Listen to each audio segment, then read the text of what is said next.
क्यों रे सविता, कढ़ी में बेसन फेंटना नहीं आता? कुछ सीखा उखा नहीं है क्या? माँ ने कुछ सिखाया नहीं है? गांव की हो ना, इसलिए ये सारी चीजें भी नहीं आती। एक कढ़ी तो बनाना आता नहीं और चली है। ध्यान रखो, ये शहर है, तुम्हारा गांव नहीं। जी दीदी, अगली बार ध्यान रखूंगी, माफ कर दीजिए। उर्मिला की बातों में जहर था और सविता की आंखों में सिर्फ सहनशीलता। उत्तर प्रदेश के छोटे से गांव शिवपुर में पांडे परिवार की दो बहुएं थी। पहली बहू उर्मिला और दूसरी नई बहू का नाम सविता था। एक रात जब सब सो रहे थे, सविता ने उर्मिला की बातें सुन ली। हाँ सीमा, अब देखना कैसे मैं इस सविता को घर वालों की नजरों में गिराती हूँ। धीरे धीरे जब इससे सब कोई नफरत करेंगे तब बहुत मजा आएगा। सविता ये सारी चीज़ें सुन रही थी, पर उसने फैसला लिया कि वह किसी से भी यह सारी चीज़ें नहीं कहेगी और यह सब चीज़ वह सहन करेगी। सच को सामने वो लाएगी, लेकिन समय पर। एक दिन मालती देवी का सोने का हार गायब हो गया। शोर मच गया। माँ जी, हार चला गया, गायब हो गया। और उस दिन तो सविता ही अकेली थी इस घर में। पता है क्या? पता है क्या? क्या कह रही हो बहू? मेरा सोने का हार गायब हो गया? मैंने तो तुम्हें दिया था ना रखने के लिए संभाल कर, ऐसे कैसे गायब हो गया? अरे माँ जी, वही तो कह रही हूँ। सविता ही अकेली थी इस दिन घर में और सोना गायब हो गया। आपको समझ में नहीं आ रहा है क्या? हाय हाय, मैं तो मर गई। इतना महंगा था वो हार। अरे, तुम्हारे बापूजी ने बना के दिया था मुझे। ऐसे कैसे, ऐसे कैसे, ऐसे कैसे हो गया? मैं तो मर गई। है भगवान, क्या मैंने इतनी बड़ी गलती की थी इस छोटी बहू को घर पे लाकर? माँ, हमें पुलिस के पास जाना चाहिए और इसकी शिकायत लिखवानी चाहिए। रुको रुको, कोई नतीजा निकालने से पहले सविता की बात तो सुन लो एक बार। उससे भी तो पूछ लो कि आखिर सच क्या है, क्या उसने वाकई चोरी की है या फिर नहीं। और जहां मेरी पत्नी की बात है, तो मुझे जहां तक पता है, मेरी पत्नी कभी भी चोरी नहीं कर सकती। अरे, वो तो 2 पैसे भी मुझसे नहीं मांगती। वो क्या ही सोना चांदी चोरी करेगी।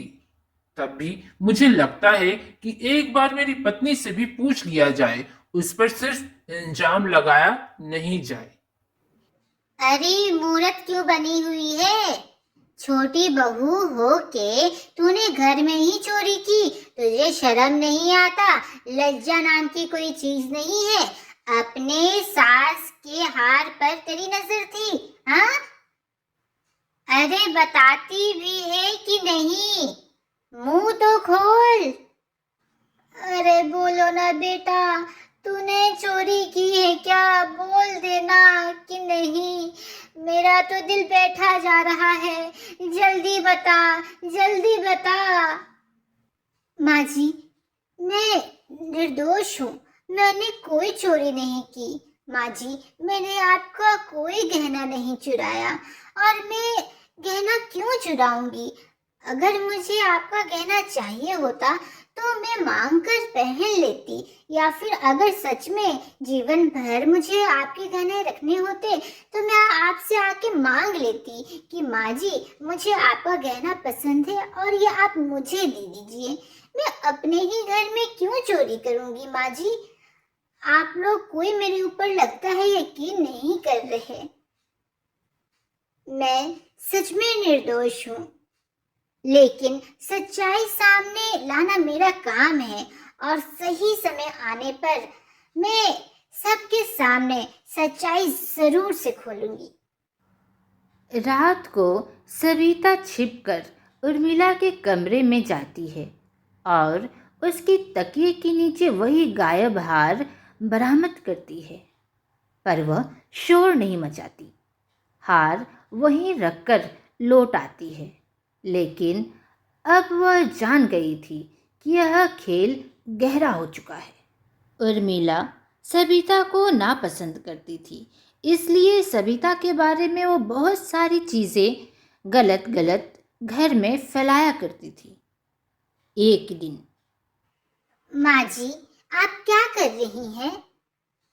मैं एक चीज आपसे कहने आई थी, लेकिन पता नहीं आपको मेरी बातों का यकीन होगा या फिर नहीं, बोलूं या फिर नहीं। अरे उर्मिला, क्या हुआ बहू? बोलो ना, क्या कोई दिक्कत है? कुछ कहना चाहती हो?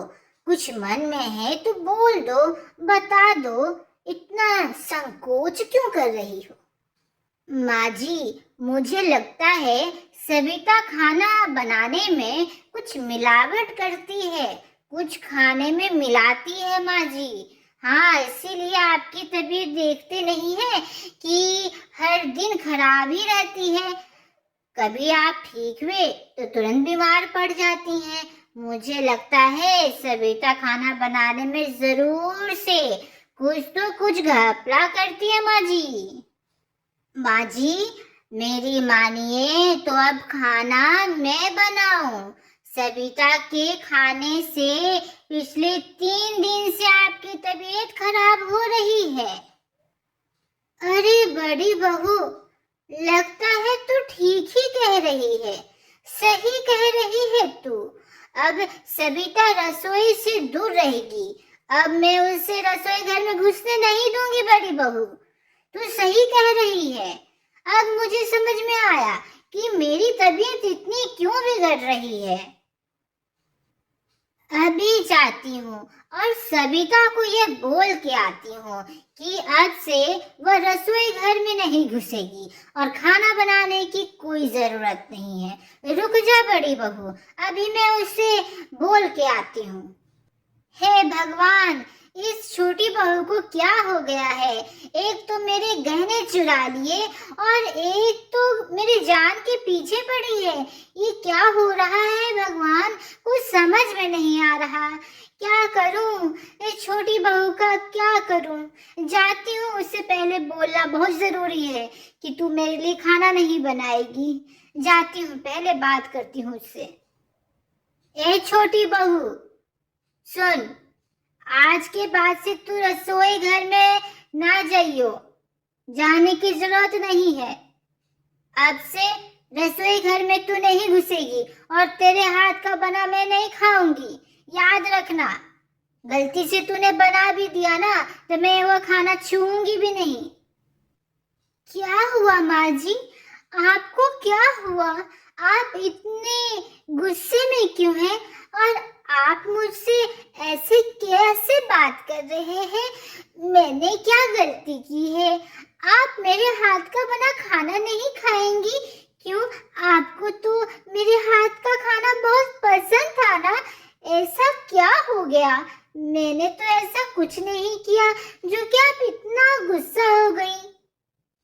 ठीक है, लेकिन माँ जी, कोई बात नहीं माँ जी, मैं आपका सेवा करना नहीं छोड़ूंगी, चाहे मुझसे आप सब कुछ ले लीजिए।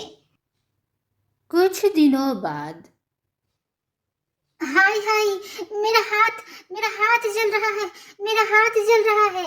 माँ जी, कहाँ पर है आप? बचाइए, बचाइए माँ जी। अरे बड़ी बहू, ये क्या हो गया? अरे बड़ी बहू, ये आग कैसे लग गया? ये आग कैसे लग गया? रुक रुक रुक। अरे बहू, ऐसे कैसे हो गया?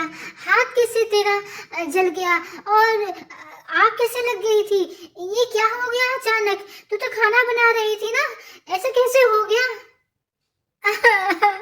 माँ जी, क्या बताऊं, आपकी छोटी बहू ने मुझे जलाने की कोशिश की। आपने उसे रसोई घर में आने से मना किया था ना, तो वो आकर मेरे ऊपर माचिस डालकर भाग गई और देखते ही देखते मेरे हाथ में आग पकड़ लिया। माँ जी, आप सही समय पर आ गई, नहीं तो मैं तो जल के मर जाती माँ जी।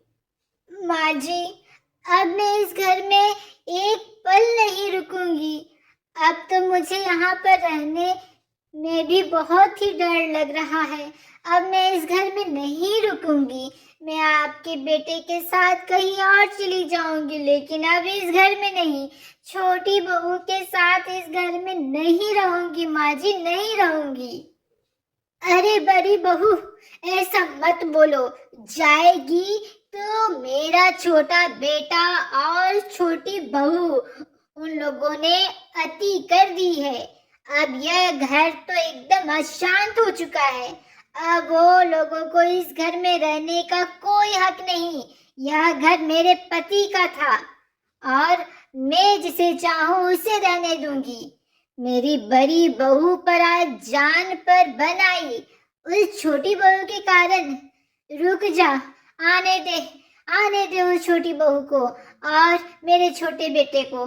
मैं उन दोनों को घर से बाहर निकाल दूंगी। उर्मिला मन ही मन सोचती है, आहा, यही तो चाहती हूँ बुढ़िया, कि तू अपनी छोटी बहू और छोटे बेटे को घर से धक्के मार के निकाल दे। तब मैं तुझे भी लात मार के निकाल दूंगी, बेवकूफ बुढ़िया। बेटा सुनो, और छोटी बहू तू भी कान खोलकर सुन। अब बोरिया बिस्तर तुम दोनों बांधो और मेरे घर से अब बाहर निकलो। अब तुम लोगों को यहाँ पे रहने की कोई जरूरत नहीं है। इतना तो कमाते ही हो कि बाहर जाकर रह सको, लेकिन मुझे अब तुम लोगों के साथ नहीं रहना है। तुम्हारी पत्नी एक नंबर की चोर है और दूसरों को जान से मारने की साजिश भी करती है। मेरा तो ठीक था, अरे बड़ी बहू को भी उसने नहीं छोड़ा। आज पता है उसने क्या किया? तेरी पत्नी ने उर्मिला को जान से मारने की कोशिश की, उसके ऊपर माचिस की तिल्ली फेंकी। उस बेचारी का पूरा हाथ जल गया है। माँ जी, ये आप क्या कह रही हैं? मुझे तो कुछ समझ में ही नहीं आ रहा है। दीदी का हाथ जल गया? कैसे जल गया? कुछ समझ में नहीं आ रहा। और माँ जी, मैं तो रसोई घर में तो 5-6 दिन से नहीं गई, तो माचिस कहाँ से छूऊंगी? और आपने ही तो मना किया था ना कि रसोई घर में मेरा जाना वर्जित है। अच्छा माँ जी, वो सब छोड़िए, मैं दीदी के पास जाती हूँ। उनका हाथ जल गया, उनके पास जाती हूँ, उनको मलहम लगा देती हूँ। बेटा, अपनी पत्नी से बोल दो कि अब दिखावा करने की जरूरत नहीं है। अच्छाई का नाटक करने की मेरे सामने तो जरूरत बिल्कुल भी नहीं है। ये तो मेरे को जहर दे के मारने की कोशिश कर रही थी, तो बड़ी बहू फिर किस चीज की खेत की मूली है? तुम दोनों सामान बांधो और निकलो, शाम होने वाला है। और इतना कमाते हो कि तुम दोनों का गुजर बसर हो सकता है, और नहीं भी कमाते हो तो कमाओ और जाकर दाना पानी खुद कमाओ और उसी पैसे से खाओ। दोनों पति पत्नी आखिर क्या करते? दोनों ने सामान बांधा और घर से बाहर चले गए। तुम चिंता मत करो, मुझे पता है कि तुम कैसी हो और मैं तुम्हारे ऊपर आंख बंद करके यकीन नहीं करता, बल्कि मैं तुम्हें जानता हूं, तभी मुझे पता है कि तुम ऐसा वैसा कुछ नहीं कर सकती। मुझे तुम्हारे साथ 10 साल हो गए हैं, तो मुझे तो पता ही है कि मेरी पत्नी कैसी है, दिखावा करती भी है या फिर नहीं करती है, वो मन से कैसी है, मुझे सब चीज पता है। मुझे पता है कि तुम मुझे बताना चाहती थी कि ये सारी चीजें तुमने नहीं किया है, लेकिन भगवान, मेरा यकीन मानो, मैं जानता हूं कि ये सारी चीजें तुम नहीं कर सकती हो। अजी, आपने इतना कह दिया, ये मेरे लिए बहुत बड़ी बात है। लेकिन सुनिए, मुझे माँ की बहुत ही फिक्र हो रही है। मैंने उर्मिला दीदी को फोन पर कहते सुना था कि मैं सविता को फंसाऊंगी और उसको सबके सामने मतलब बेइज्जत करूंगी, नजरों से गिरा दूंगी। तो मुझे आपकी माँ के लिए बहुत चिंता हो रही है। उसने जो सोचा था दीदी ने वो तो हो गया, लेकिन मुझे डर है कि कहीं माँ को दीदी नुकसान ना पहुंचाए। हे भगवान, मेरी पत्नी कितनी भली है। अभी मेरी माँ ने कितनी खरी खोटी से सुनाया, घर से धक्के मार के निकाल दिया, लेकिन मेरी पत्नी पता नहीं किस मूर्त की बनी है। सविता, वाकई मैं धन्य हूँ कि तुम जैसी पत्नी मुझे मिली। भगवान मेरे ऊपर बहुत ही कृपा किया है, जो कि तुम्हारे जैसा जीवन साथी मेरे को दिया। कुछ दिनों बाद अरे बड़ी बहू, कहाँ पर है? अरे बड़ी बहू, पता नहीं मेरे आंखों में, दोनों आंखों में कुछ तो चला गया है और बहुत ही चुभन हो रही है। देखो ना क्या हो गया है। क्या हुआ माँ जी? इतना क्यों चिल्ला रही है? क्या हो गया? ऐसा तो चिल्ला रही है जैसे कि कुछ तो आसमान टूट गया हो। क्या हो गया है? अरे देखो ना, मुझे कुछ दिखाई नहीं दे रहा बड़ी बहू, मुझे कुछ नहीं दिख रहा है। देखो ना, अचानक मेरी आंखों को क्या हो गया? क्या? कुछ नहीं दिख रहा आपको? हाँ, कुछ नहीं दिख रहा है। अरे अच्छा है बुढ़िया अंधी हो गई। अब तो मुझे इसे लात मार के बाहर निकालने में ज्यादा वक्त नहीं लगेगा। मैं तो इसे तुरंत टपका दूंगी। इस बुढ़िए को तो बचाने के लिए तो अब इसकी छोटी बहू और छोटा बेटा भी नहीं है। एक लात मारूंगी तो गड्ढे में जाके गिर के मरेगी और सारी दौलत, पूरा घर मेरा हो जाएगा और इस बुढ़िए को तो पता भी नहीं चलेगा। बड़ी बहू करते करते जाके कुएं में गिरेगी। अरे माँ जी, हो सकता है कि आपकी आंखें चली गई हो। आपका बहुत उम्र भी हो गया है ना, और वेद के पास जाना तो बेकार ही है। वेद भी कहते हैं ज्यादा उम्र होने के बाद लोगों को दिखना बंद हो जाता है। माँ जी, आप चिंता बिल्कुल मत कीजिए, मैं आपकी अच्छी तरीके से सेवा करूंगी। आपके पास जितना भी सोना चांदी गहना है ना, वो सारी चीजें मुझे दे दीजिए। लेकिन बड़ी बहू, अचानक क्या हो गया तुझे? ये सोना चांदी गहना मांग रही है? अरे माँ जी, आप बहुत भोली हैं। अब आपको दिखना बंद हो गया है तो सारी जिम्मेदारियां तो मेरी हो जाएगी ना, तो मुझे सारी चीजों का हिफाजत करना होगा ना। मैं आपका सारा चीजें संभाल के रखूंगी ताकि कोई उसे चुरा ना पाए। ओ, मेरी बड़ी बहू कितनी प्यारी और भोली है। बेटा, मेरा सारा गहना और बहुत सारे पैसे जो अभी तक मैंने जमा किए थे, वो सब चीज ना, ये बिस्तर है ना, बिस्तर के नीचे मैंने छिपा कर रखा है। तुम अच्छे से उसे संभाल कर रखना। अब तो मुझे दिखना भी बंद हो गया है ना, तब सारी जिम्मेदारी तुम्हारी होगी। हाँ माँ जी, एकदम जरूर से मैं यह जिम्मेदारी अच्छे से निभाऊंगी। आप चिंता क्यों करती हैं? बड़ी बहू, बहुत जोर से प्यास लग रही है, पानी दे देती पीने को तो बहुत भला होता। अब तो मुझे दिखना भी बंद हो गया, मैं कैसे पानी लूं? अरे माँ जी रुकिए, पहले पानी से ज्यादा जरूरी वो गहने हैं और पैसे हैं। पहले मैं उसे अच्छी तरीके से लेकर और कहीं सही जगह पर रख कर आती हूँ, उसके बाद आपको पानी देती हूँ। थमिए, अब इतना भी प्यास नहीं लगा कि आप प्यास के मारे मर ही जाएंगे। रुक जाइए 2 मिनट। उई, कितना गहना, इतना ढेर सारा पैसा, ये गुड़िया तो बहुत ही माला माल थी। अब तो मुझे सब गहना मिल गया है और सारे पैसे भी मिल गए हैं, और वो बुढ़िया का तो पहले से मैंने हार चुरा ही लिया था, वो भी मेरे पास है, कीमती हार। अब इस बुढ़िया की कोई जरूरत नहीं है। अब इस बुढ़िया को एक एक गड्ढे में जाकर गिरा दूंगी और इसका काम तमाम हो जाएगा। तब मेरे पास घर रहेगा, सोना चांदी पैसे और ठाट बाट से जीऊंगी। और इसके बेटे को बोल दूंगी, बड़े बेटे को, कि भाई तेरी माँ तो गलती से गड्ढे में गिर के मर गई और मेरा पति तो इतना भोला भाला है कि मेरी बातों का यकीन मानेगा। उर्मिला ने सारे पैसे और जेवर छिपाकर अपने पास रख लिया और पति के आने से पहले उसने अपनी सास को एक गड्ढे के पास जाकर ले गई। अरे बड़ी बहू, तू कहाँ लेते आई इतनी धूप में?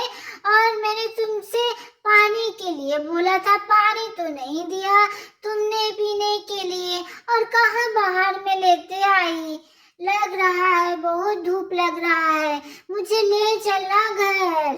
अरे मेरी भोली सास, मैं आपको झरने के पास लाई हूँ, मटका का ठंडा पानी नहीं, मैं झरने का ठंडा पानी पिलाने के लिए लाई हूँ। आपको झरने का पानी बहुत पसंद आएगा, बस 3-4 कदम बढ़ाइए और झरने का मीठा मीठा पानी का आनंद उठाइए। हाँ क्या? हाँ क्या? ओ मेरी प्यारी बहू, अब भी मैं 2-3 कदम आगे बढ़ाती हूँ और ठंडा ठंडा पानी पीती हूँ। माँ जी रुक जाइए, आगे पैर मत बढ़ाइए, आगे खाइए, एक बहुत बड़ा गड्ढा है। माँ जी, मैं छोटी बहू सविता, आगे पैर मत रखिए माँ जी, आप गिर जाएंगी, आप गिर के मर जाएंगी। अरे तू कहाँ से आ गई? क्या पागल बना रही है अपनी सास को? और अभी भी तूने पीछा नहीं छोड़ा? जा यहाँ से, भाग यहाँ से। अरे बड़ी बहू, छोटी बहू तो यहाँ भी आ गई, ये मुझे पानी भी पीने ठीक से नहीं देगी, मुझे लगता है ये मुझे मारने आई है। बड़ी बहू एक बात बताऊं, मैंने बहुत सारा सोना एक बड़ा सा टोकरी में रखा है। हमारे घर का जो आंगन है ना, उसमें एक बड़ा सा गड्ढा है, उसी में दबा के रखा है। तू ना जान ले, मैं तेरे को बताना भूल गई थी, उसे भी तुझे ही सुरक्षित रखना है, मुझे ध्यान ही नहीं था। अरे माँ जी, कौन सा गड्ढा? जो घर के बगल में जो एक बड़ा सा बगीचा है, उसमें एक बड़ा सा जो गड्ढा है, उसी की कहीं बात तो नहीं कर रही हैं? हाँ हाँ बड़ी बहू, उसी की बात कर रही हूँ। उसमें एक पूरा पेट ही सोने से भरा हुआ है और तुझे ही अब से संभाल के रखना है उसे, और किसी को ये राज मत बताना। ये छोटी बहू यहाँ पर आ गई है, उसे तो बिल्कुल मत बताना। और पता है बड़ी बहू, साधु बाबा ने मुझे वरदान दिया था कि यह जो गड्ढा है सिर्फ एक ही बार इसमें आदमी कूद सकता है, और एक बार कूदकर वो दुनिया का सबसे ज्यादा अमीर आदमी बन सकता है।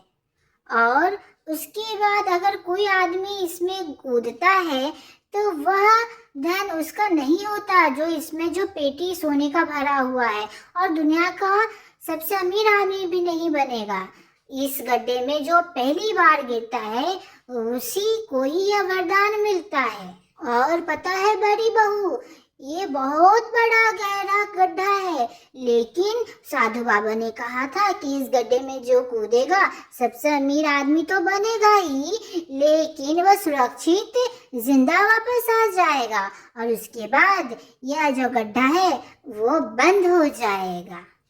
अरे कितनी पागल बुढ़िया है, मुझे इसने सारा चीज बता दिया।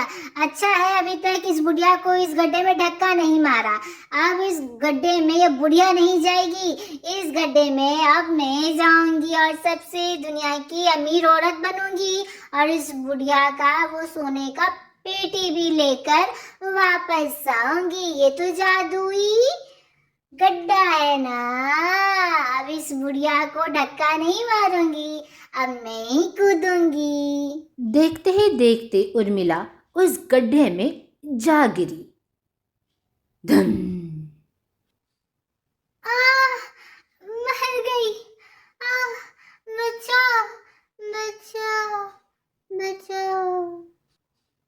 माँ जी, ये क्या, दीदी गड्ढे में जा गिरी। अरे माँ जी, माँ जी, लगता है दीदी मर गई। माँ जी, देखिए ना। अरे माँ जी, माँ जी। सविता, माँ को कुछ नहीं हुआ, माँ देख सकती है।